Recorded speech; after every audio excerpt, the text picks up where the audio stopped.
Hi, I'm Sadie. I'm Halie. And I'm Gavin Davis. And this is how to repair a leaky faucet for home repairs requirement 4D. Wait, what? Why is it leaking? Oh. Perfect. Let's make it the perfect size. So you take something like this, it's a clamp, it shrinks or grows bigger with this. You screw it in to make it smaller and screw it out to make it bigger.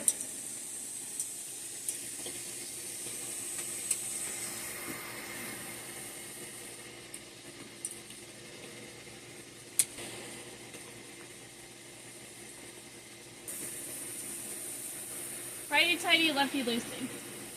That's how it goes.